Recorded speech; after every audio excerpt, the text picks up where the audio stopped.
Hello guys, कैसे हो सब। आज का जो क्वेश्चन है वो है मैक्सिमल स्क्वायर। क्वेश्चन का डिफ़िकल्टी लेवल मीडियम है। क्वेश्चन कुछ खास है भी नहीं, एक बार अटेम्प्ट कर सकते हो खुद से। क्वेश्चन क्या है कि ये तुम्हें एक 2D मैट्रिक्स गिवन है जिसमें तुम्हें नंबर्स 1 0 1 0 के फॉर्म में स्टोर रहेंगे, मतलब बाइनरी नंबर्स के फॉर्म में स्टोर रहेंगे। इसमें लार्जेस्ट स्क्वायर फाइंड करना है कंटेनिंग ओनली वंस। ठीक है, जैसे इसमें ये भी हो जाएगा और ये भी हो जाएगा।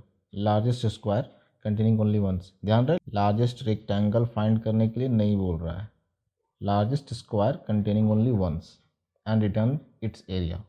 जैसे इस क्वेश्चन में ये भी 4 दे रहा है बट ये रेक्टेंगल है, स्क्वायर नहीं, इसलिए बस लार्जेस्ट स्क्वायर कंसिडर करना है, इसलिए आंसर 4 आया। इस एग्जांपल में देखो, ये 1 है, ये 1 है, इंडिविजुअली ये कंप्लीट काउंट नहीं कर सकते हैं क्योंकि ये दोनों 1 नहीं है, इसे मैक्सिमम 1 आ गया। यहाँ पे एक छोटा सा ऑब्जर्वेशन है, देखो अगर तुम्हारे पास ऐसा होता, अब देखो ये सारे जो खाली स्पेसेस हैं यहाँ पे एक में 0 डाल दो, एक में 1 डाल दो। जैसे ऊपर वाले में हम हर एक में 0 डाल देते हैं और नीचे वाले में हर एक में 1 डाल देते हैं, बाकी सब कुछ सेम है। अब देखो यहाँ पे 1 है, यानी ये सिंगल स्क्वायर तुम्हारा बनेगा, ये सारे नंबर 0 हैं। ठीक है, यहाँ पे 0 है, यहाँ पे तुम्हारा ये सिंगल स्क्वायर इंडिविजुअली बन रहा है, ये दोनों को टुगेदर ले लोगे तो एक रेक्टेंगल बन जाएगा, स्क्वायर नहीं। तो तुम्हें दोनों में से किसी एक को ही चूज़ करना है। यहाँ पे भी सेम कंडीशन, या तो इसे लो या तो इसे लो, दोनों को एक साथ लोगे तो रेक्टेंगल बन जाएगा। यहाँ देखो, इसे लेते हो तो स्क्वायर का एरिया 1 आएगा, इसे लेते हो तो रेक्टेंगल बन जाएगा, ले नहीं सकते हो, इसे भी नहीं चूज़ कर सकते हो, रेक्टेंगल बन जाएगा। मतलब इसका भी आंसर 1 ही आएगा, चाहे तुम किसी एक को चूज़ कर लो। इस केस में देखो, इस केस में 1 है, यहाँ भी 1 है, दोनों में से किसी एक को चूज़ कर सकते हो। क्योंकि यहाँ 0 है तुम इसको फर्दर यहाँ एक्सपैंड नहीं कर सकते हो। यहाँ देखो ये 1 है, ये भी 1 है और ये भी 1 है, यहाँ भी किसी एक को ही चूज़ कर सकते हो, मतलब इसका भी आउटपुट 1 आएगा। यहाँ देखो 1 है, ये भी 1 है, ये भी 1 है, किसी एक को ही चूज़ कर सकते हो। यहाँ पर इन सब केसेस में एक चीज़ नोटिस करने वाली है कि देखो, अगर तुम्हें स्क्वायर की साइज बढ़ानी है, मतलब अगर इसे तुम्हें इधर इधर और इधर एक्सपैंड करना है, तब तुम्हारा ये चारों जो है ना वो चारों 1 होना चाहिए। ये चारों जो नंबर्स हैं तुम्हारे वो चारों 1 होने चाहिए। चारों में से कोई एक भी अगर 0 होता है, यहाँ पे अगर 1 भी है, तब भी तुम इसको काउंट नहीं कर सकते हो। कहने का मतलब सिंपल है, अगर यहाँ पे तुम्हारा 0 है तब तो कुछ सोचना ही नहीं है, तब तो तुम्हारा ये कुछ भी हो काउंट तुम कर नहीं सकते हो। लेकिन अगर यहाँ 1 है तो ये सारे केसेस में, प्रीवियस में सारे देख लो, अगर सारे 1 है, ये सब का जो मिनिमम है, मिनिमम में +1 कर दोगे तो यहाँ पे 2 आ जाएगा। जैसे देखो, अगर तुम्हारा यहाँ पे 0 है तब तो तुम्हें कुछ सोचना ही नहीं है ना, क्योंकि अगर यहाँ 0 है तो ये तीनों पे कुछ भी हो, स्क्वायर का साइज इंक्रीज नहीं होने वाला, यानी 0 ही रहेगा। इसके थ्रू कोई कंट्रीब्यूशन नहीं आएगा, इस ब्लॉक के थ्रू कोई कंट्रीब्यूशन नहीं आएगा। बट अगर यहाँ 1 है, ठीक है, अगर यहाँ 1 है तो इसके तीनों साइड, इधर इधर और इस साइड चेक करना पड़ेगा। अगर ये तीनों साइड 1 है तब तुम इसकी हेल्प से स्क्वायर की साइज बढ़ा सकते हो। ठीक है, बट ये तीनों में से अगर कोई एक भी 0 है तब फिर से इसका कंट्रीब्यूशन फेल हो जाएगा। कहने का मतलब ये है कि तुम्हें ये तीनों का मिनिमम पता होना चाहिए। ये तीनों ब्लॉक में जो मिनिमम नंबर है अगर वो 1 है, तीनों ब्लॉक में जो मिनिमम नंबर है अगर वो 1 है, मतलब कि तीनों 1 है, और अगर तीनों 1 है तो इससे काउंट करके तुम स्क्वायर की साइज इम्प्रूव कर सकते हो। 1 1 1 1। चलो अब इस लॉजिक को और एक्सपैंड करते हैं। क्वेश्चन में ये input matrix n cross m size का गिवन है, ठीक है। तो तुम आंसर फाइंड करने के लिए एक नया matrix n cross m size का बना लो, सेम साइज का। उसके बाद इसके फर्स्ट रो को इसके फर्स्ट रो से आइडेंटिकली फिलअप कर दो और फर्स्ट कॉलम को इसके फर्स्ट कॉलम से एज इट इज़, ठीक है, जैसे 1 0 1 0 0 1 1 1, ठीक है। इसके बाद बाकी सारे सेल्स को फाइंड करने के लिए यहाँ चेक करो, अगर ये 0 है, जैसे देखो यहाँ पे ये 0 है, ठीक है, 0 है तो तुम्हें अपर लेफ्ट और डायगोनल नंबर चेक करने की ज़रूरत नहीं है, डायरेक्ट यहाँ 0 पुट कर दो। यहाँ 1 है तो 1 है तो तुम अपर लेफ्ट और डायगोनल का मिनिमम फाइंड करो। मिनिमम 0 है, मतलब कि इसे खुद को ही कंट्रीब्यूट करना पड़ेगा अकेले।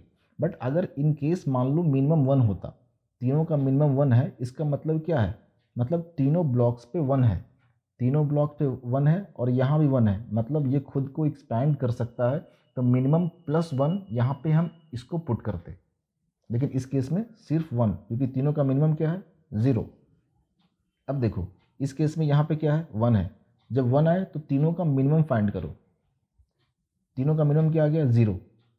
इसकी वजह से अब 0 आया तो ये खुद को कंट्रीब्यूट नहीं कर सकता है एक्सपैंड करने में, बस अकेला ही है, तो 1। यहाँ देखो ये क्या है, 1। अगेन मिनिमम फाइंड करो, मिनिमम क्या आया, 0। मिनिमम 0 है, इसका मतलब कि ये सारे मिनिमम 0 है, इसका मतलब ये है कि इसे अकेला ही स्क्वायर फॉर्म करना पड़ेगा। ये एक्सपैंड नहीं हो सकता है इस साइड अपर रो में और लेफ्ट कॉलम में, खुद को एक्सपैंड नहीं कर सकता है। अब ये देखो ये 1 है, अगेन मिनिमम फाइंड किया, मिनिमम क्या आ गया, 0। Then as it is put कर दो। यहाँ देखो यहाँ 1 है, तो इसके लिए मिनिमम फाइंड किया तीनों साइड से, मिनिमम क्या आ गया, 0। इसकी वजह से अकेला 1। यहाँ देख लो ये 1 है, तो यहाँ भी देखो मिनिमम फाइंड किया ये तीनों साइड से, तीनों साइड का मिनिमम क्या आ गया, 1। इसका मतलब ये है कि ये खुद को एक्सपैंड कर सकता है। मिनिमम 1 है, इसका मतलब मिनिमम प्लस 1 2। ध्यान रहे हम मिनिमम इसमें फाइंड कर रहे हैं, जो मैट्रिक्स हमने बिल्ड की है उसमें, मिनिमम इसमें फाइंड नहीं कर रहे हैं अपर जा कर के, लेफ्ट जा कर के और डायगोनली जा कर के। यहाँ देखो यहाँ भी क्या है, 1। तो अपर लेफ्ट और डायगोनल साइड से मिनिमम क्या आ रहा है, 1। Then minimum plus 1 equal to 2। ठीक है, उसी तरीके से सारे नंबर्स को फिलअप कर दो। यहाँ 0 है, then as it is 0 put कर दो। यहाँ 0 है तो अपर लेफ्ट और डायगोनल चेक करने की ज़रूरत नहीं है, एज इट इज़ 0 पुट कर दो। अगेन यहाँ 1 है, देन अपर लेफ्ट और डायगोनल चेक करो, उसका मिनिमम 0 है, देन मिनिमम प्लस 1 1। यहाँ भी 0 है तो एज इट इज़ 0 पुट कर दो। और फाइनली इस मैट्रिक्स से मैक्सिमम नंबर फाइंड कर लो और उसका स्क्वायर रिटर्न कर दो, वही तुम्हारा आंसर हो जाएगा। बट यहाँ एक चीज़ नोटिस कि कोई भी नंबर फिलअप करने के लिए तुम्हें इसकी इसकी और एग्जैक्टली जो यहाँ पे नंबर है, बस इन्हीं 4 की ज़रूरत पड़ रही है। अगर यहाँ 0 है देन डायरेक्टली 0 पुट कर दो, और अगर यहाँ 0 नहीं है तुम ये तीनों का मिनिमम फाइंड करके उसमें एक इंक्रीज करके यहाँ पुट कर दो। मतलब तुम चाहो तो इस 2D मैट्रिक्स को तुम रिड्यूस कर सकते हो इस तरीके से, बस तुम जैसे इसी साइज का मैट्रिक्स मेंटेन रख सकते हो जिसमें रो 2 हो और कॉलम्स एज इट इज़ जो रियल मैट्रिक्स में हो। ठीक है, जैसे उसमें अगर m कॉलम है तो तुम m कॉलम मेंटेन कर सकते हो। तो तुम्हारा काम इस छोटे से 2D मैट्रिक्स से भी तुम्हारा काम हो सकता है, और मैक्सिमम मेंटेन करते रहो और फाइनली मैक्सिमम का ही स्क्वायर रिटर्न कर दो। बट इसे फर्दर और भी रिड्यूस किया जा सकता है, क्योंकि तुम्हें हर बार बस यही 3 नंबर की ज़रूरत पड़ रही है। ठीक है, और एक रियल मैट्रिक्स ये तो गिवन ही है, समझ रहे हो ना। 1D एरे से भी तुम्हारा काम चल सकता है, इसी में तुम मेंटेन करके रखो। जैसे 1D एरे से इस क्वेश्चन को कैसे सॉल्व करेंगे वो यहाँ देखो। ये मैट्रिक्स क्वेश्चन में गिवन है, आई हमारे रो को रिप्रेजेंट करेगा और जे हमारे कॉलम को। n 4 हो गया, m 5 हो गया। ठीक है, अब एक करेंट नाम का एक वेक्टर बना लो जिसकी साइज नंबर ऑफ कॉलम्स के बराबर होगी। ठीक है, 5 है यहाँ पे, 1 2 3 4 5। ठीक है, और इनिशियली सबको 0 से इनिशियलाइज कर दो। ये है हमारा करंट वेक्टर और इसी का मैक्सिमम हमारा आंसर होगा। अब देखो कैसे इसे हम अपडेट करते रहेंगे। 0 से इनिशियलाइज कर देने के बाद अगर i इक्वल टू 0 है या फिर j इक्वल टू 0 है या फिर मैट्रिक्स पे जो नंबर है वो खुद 0 है, तो उस केस में जो एरे में है वो एज इट इज़ हम उस नंबर को पुट कर देंगे। ठीक है, जैसे इस केस में i इक्वल टू 0 जब रहेगा तब तुम्हारा करेंट एरे जो है वो एज इट इज़ हो जाएगा 1 0 1 0 0। जब i इक्वल टू 1 आएगा एंड j इक्वल टू 0 आएगा तो j इक्वल टू 0 के केस में भी मैट्रिक्स में जो नंबर है उसे एज इट इज़ एरे में अपडेट कर देना है। तो यहाँ 1 है तो यहाँ भी 1 अपडेट कर दिए। बट ये अपडेट करने से पहले जो एरे में जो यहाँ पे नंबर्स है इसे एक वेरिएबल में स्टोर करो। मान लो वो प्रीवियस नाम का वेरिएबल है, उसे प्रीवियस में स्टोर कर लो। ठीक है, तो प्रीवियस इक्वल टू क्या हो गया 1। वो प्रीवियस इसलिए स्टोर कर रहे हैं क्योंकि इमेजिन करो यहाँ पे 0 होता। ठीक है, अगर यहाँ पे तुम्हारा 0 होता तो यहाँ पे जो नंबर्स है ये इसे फाइंड करने के लिए हमें ये तीनों नंबर्स की ज़रूरत है। ठीक है, तो यहाँ पे तो ये नंबर हम अपडेट कर चुके हैं इस लूप में जब i इक्वल टू 1 आया तो इसलिए हमें इस नंबर का रिकॉर्ड स्टोर करने के लिए प्रीवियस नाम के वेरिएबल में हम इसे स्टोर रखेंगे। जो डायगोनल अपोजिट में जो नंबर होगा उसे हम प्रीवियस में हर बार स्टोर रखेंगे और ये तीनों का मिनिमम फाइंड करेंगे। अगर यहाँ पे 1 है तो मिनिमम +1, अगर 0 है देन डायरेक्ट रिटर्न 0। अगर 0 है तब तो चेक करने की ज़रूरत ही नहीं है, तब डायरेक्ट हम यहाँ पे 0 से इनिशियलाइज़ कर देंगे। जैसे यहाँ पे 0 है तो यहाँ पे डायरेक्टली हम 0 से अपडेट कर देंगे, ठीक है। बट 0 से अपडेट करने से पहले वापस इस प्रीवियस को चेंज कर लो। अब यहाँ प्रीवियस क्या है 0, अब यहाँ पे कर दिए हम 0, ठीक है। अब देखो, अब इस नंबर को यहाँ पे फाइंड करने के लिए यहाँ क्या है 1, तो 1 के केस में यहाँ यहाँ और यहाँ ये तीनों का मिनिमम फाइंड करना है। बट ये नंबर तो अपडेट हो चुका है ना, तो इस केस में इस नंबर का और इस नंबर का ये तो हमारा एरे में ही होगा क्योंकि ये नंबर अपडेट हो चुका है 0 से। बट ये एक्चुअल नंबर स्टोर है हमारा प्रीवियस में, तो इसका इसका इसका और प्रीवियस का मिनिमम क्या है 0। अगर मिनिमम 0 है तो एज इट इज़ मिनिमम +1 से स्टोर करना है, तो 0 + 1 1। बट मिनिमम +1 अपडेट करने से पहले इस नंबर को हम यहाँ पे वापस प्रीवियस में स्टोर कर लेंगे, 1 हो गया। अब यहाँ देखो ये बॉक्स जो है, इस बॉक्स का नंबर फिलअप करने के लिए यहाँ 1 है, देन अगेन हम चेक करेंगे 1 है तो इसका करेंट ऑफ जे पे ऑलरेडी जो नंबर है और करेंट j-1 पे जो नंबर है और करंट के इस वाले पे जो नंबर था इसे तो हम प्रीवियस में स्टोर किए हैं। ये तीनों का मिनिमम क्या है, मतलब इसका और इसका मिनिमम क्या है, तो मिनिमम क्या है 0, देन मिनिमम +1, 0 + 1 = 1। बट यहाँ अगेन अपडेट करने से पहले यहाँ पे हमें करंट के इस वैल्यू को स्टोर करना है प्रीवियस में 0। अब अगेन ये नए वाले ब्लॉक को फिलअप करने के लिए इस तीनों का मिनिमम +1, अगर यहाँ 1 है देन मिनिमम +1 और अगर 0 है देन डायरेक्ट यहाँ पे 0 पुट कर देंगे।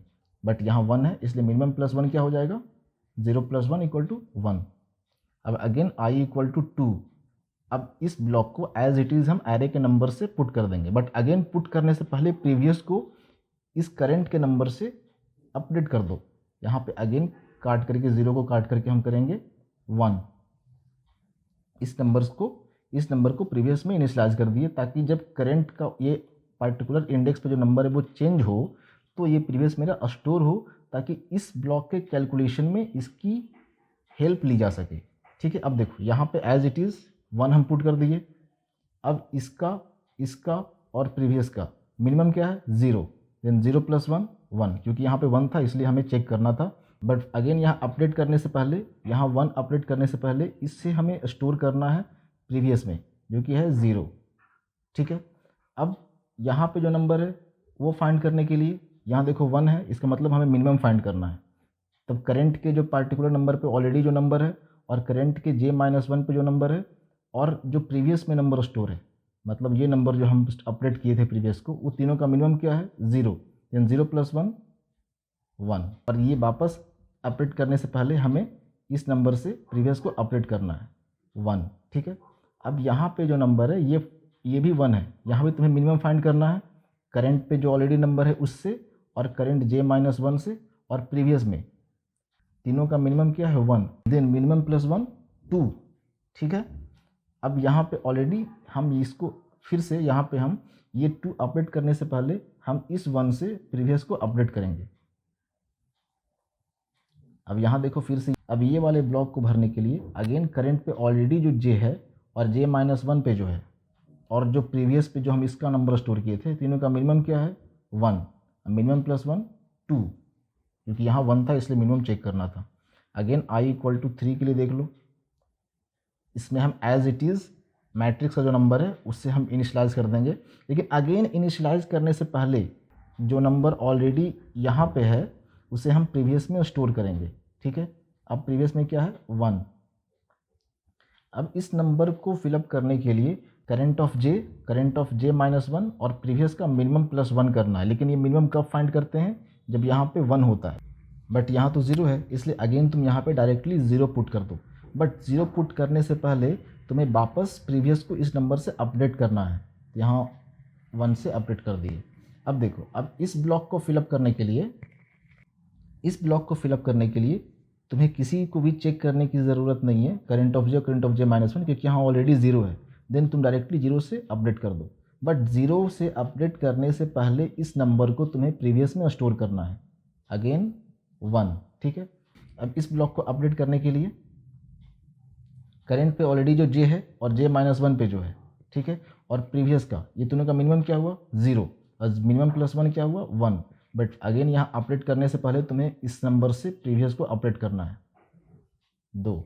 अब इस ब्लॉक को फिलअप करने के लिए करेंट ऑफ j-1 और प्रीवियस से मिनिमम प्लस 1 करना है, बट ये मिनिमम प्लस 1 तब करते हैं जब यहाँ पे 1 होता है, बट यहाँ पे ऑलरेडी तुम्हारा 0 है, देन 0 से यहाँ पे पुट कर दो और प्रीवियस को इससे इनिशियलाइज कर दो 2।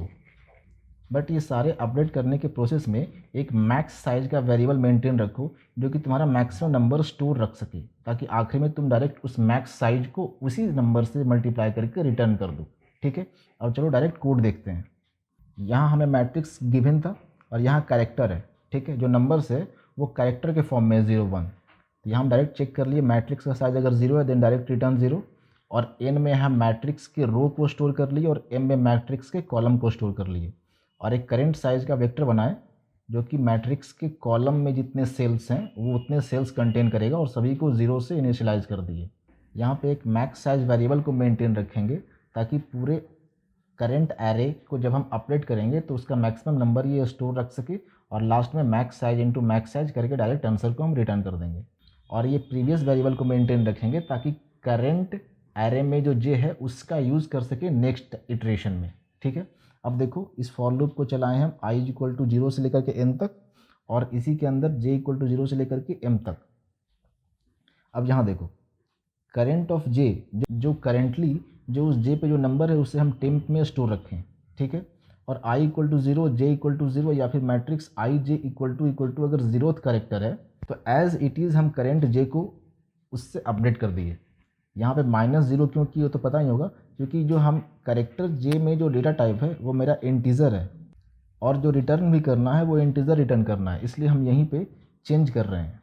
वैसे पता ही होगा 0th करेक्टर अगर ये होगा, अगर ये in case matrix i j equal to अगर 0th करेक्टर होगा तो -0th करेक्टर ये 0 ही स्टोर होगा इंटीजर के फॉर्म में, बट इनकेस अगर ये 1 होगा और इसमें से हम 0th माइनस करते हैं तो ये 1 ही स्टोर होगा इंटीजर के फॉर्म में, ठीक है। ये तो क्लियर ही होगा ये पार्ट मेरे ख्याल से। अब देखो अगर i इक्वल टू 0 है और j इक्वल टू 0 है, या फिर मैट्रिक्स का ith j वहाँ पे अगर 0th है देन डायरेक्ट हम करेंट j को अपडेट कर लेंगे उसी मैट्रिक्स के नंबर से, ठीक है। अब अगर ऐसा नहीं है, मतलब मैट्रिक्स i j 0 के बराबर नहीं है और i और j भी 0 नहीं है, तब हम क्या करेंगे प्रीवियस का मिनिमम, करेंट j का मिनिमम और करेंट j-1 का मिनिमम, और तीनों के मिनिमम से एक इंक्रीज करके करेंट j को अपडेट कर देंगे, ठीक है। बट ये देखो करेंट जे को अपडेट करने से पहले हम इस टेम्प में करेंट जे को स्टोर कर चुके हैं ताकि नेक्स्ट टाइम हम इसका यूज़ कर सकें। तब यहाँ पे एक बंदा ये सोच सकता है हाँ कि हम प्रीवियस करेंट जे का वैल्यू टेम्प में स्टोर किए, बट हम तो यहाँ प्रीवियस यूज़ कर रहे हैं।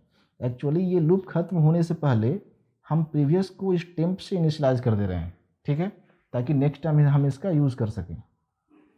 मेरे ख्याल से सारा का सारा लॉजिक क्लियर होगा। फिर भी अगर कोई डॉट है तो कम से कम एक मैट्रिक्स पे ड्राई रन करके देखो, टोटल क्रिस्टल क्लियर हो जाएगा, कोई डॉट नहीं होगा, क्योंकि क्वेश्चन काफ़ी सिंपल है। डिस्क्रिप्शन में हम तीनों कोड के अप्रोच दे देंगे, एक बार जो हम n क्रॉस m साइज के मैट्रिक्स से हम इसे सॉल्व करेंगे, एक बार 2 क्रॉस m साइज के मैट्रिक्स से सॉल्व करेंगे, और एक बार 1D एरे से सॉल्व करेंगे। तीनों का सॉल्यूशन हम डिस्क्रिप्शन में डाल देंगे, देख सकते हो, ठीक है। Thank you, good luck.